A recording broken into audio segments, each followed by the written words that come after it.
Yo, what's up guys, Nandra here, welcome to another video. So for this video, this is going to be pretty interesting.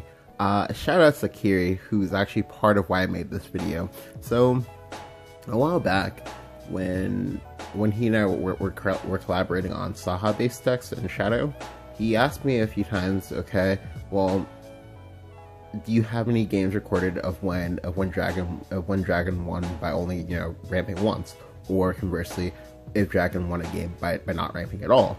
And while I know I have those somewhere in my videos, I don't know exactly where. So I just kind of like bookmarked it in my mind and figured, okay, well, if I ever get to that game, it's actually like a good enough game, then I'll go ahead and I'll record it. So this is that game. So this game is gonna be versus Elana Haven. And Elana Haven is a very, very interesting matchup for Dragon because you have to fight them on two fronts. You have to fight them on the you gotta keep the Elanas off the board, but you also need to dodge the Aegis that you know is in their deck, because Elana Aegis is very, very good. And for this game, like, I bricked hard as hell. Yeah. But I'm still able to take the win just because careful planning and just understanding what I needed to do and not falling into traps.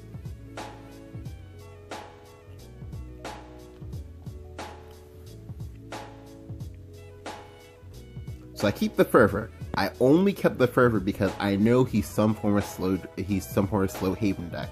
If he's Storm Haven, cool, you got me, I'm gonna lose. But if he's not, and he's most likely not, if any of the Haven games that I've played prior to today were any indicator, he's most likely going to be Aegis.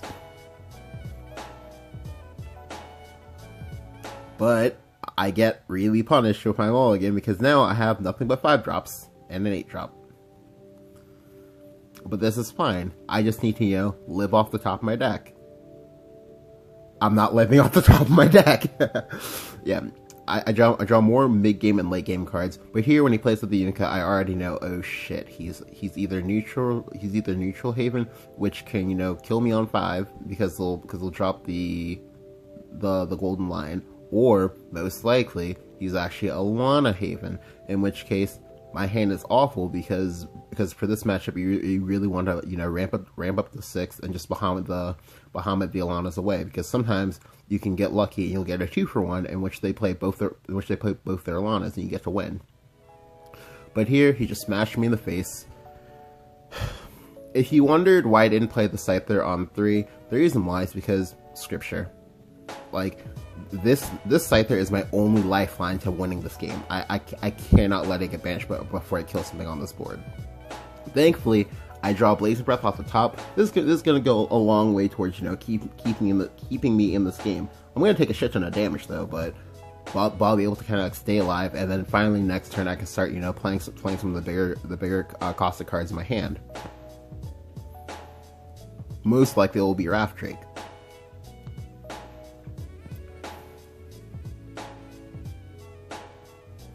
So the reason why I clear off the Unicas here is because yes, Healing Angel has 1 more HP, however Unica can always activate his Elanas, and if for some reason I'm forced to kill something else, that'll be bad for me. Here, he plays Iron Maiden. If you haven't seen the video, go ahead and watch the video why Iron Maiden is trash, and you'll know that's like gonna be a big part of why he loses this game, just because I'm at 12, I'm Dragon. Like, I'm at 12, I didn't ramp at all, you need to be applying pressure, because clearly I bricked. So here, he just this lets me get the fervor. By me getting the fervor, that puts me right back into the game.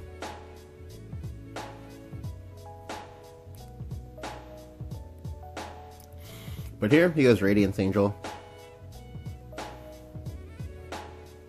And here, I get to go Oracle. So technically, I lied and I ramped twice, but it's a very, very shaky situation because, like, I'm almost dead versus a deck that has Aegis. So, and it's already turn 6, and I still have nothing going on. He's still at full HP.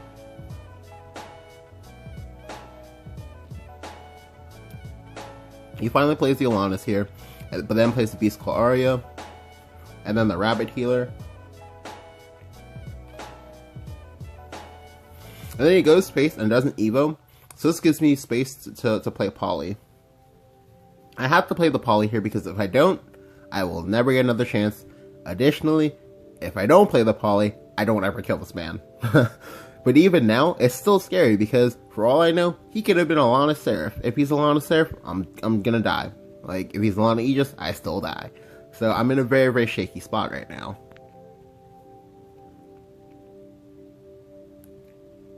He goes Scripture into Radiance Angel. That's fine. I'm gonna eat a shit ton of damage, so I'm gonna drop down to 4 HP. And this is very, very scary because he has an amulet popping in 2 turns. So in 2 turns, I need to be able to heal and continue clearing this board. Now, while that's doable, he could easily kill me next turn. However, as you'll see here, I have to take the line in which I assume that he can like drop a whole bunch of Gs next turn and kill me that way. So I just need to be able to heal.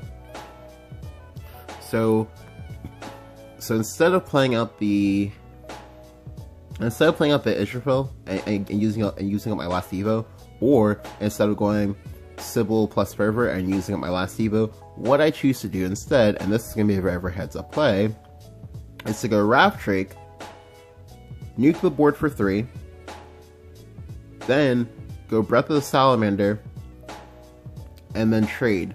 The reason why I do these two in exactly this order is because both of these cards are enhanced abilities. So I have to cast them in this order if I want to cast them both in the same turn. Additionally, the reason why I cast the Breath of the Salamander here is because look at this game state.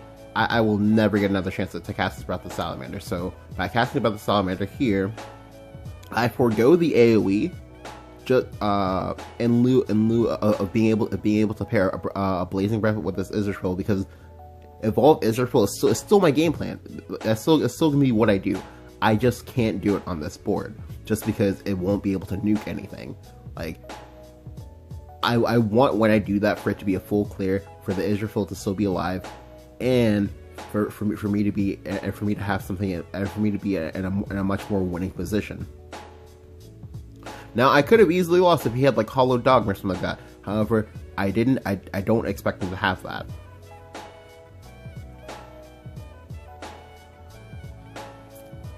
And by doing this, I can use the Raft Drake body plus the Poly Dragon in order to try to guarantee that I get the full clear I wanted.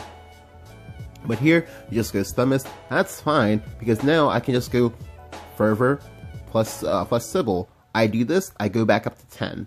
At 10 HP, he physically cannot kill me, and now it becomes now it goes back to being a grinder. And now it goes back to being a grinder battle, and I'm now back in the game.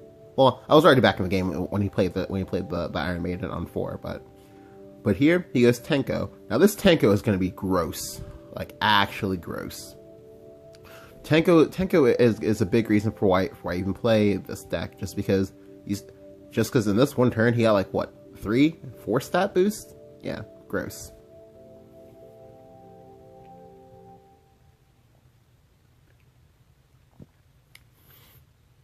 So he effectively gained 9/9 worth of stats and made a huge board. And that's fine, I can still clear this, it's going to be annoying, but I can still do it.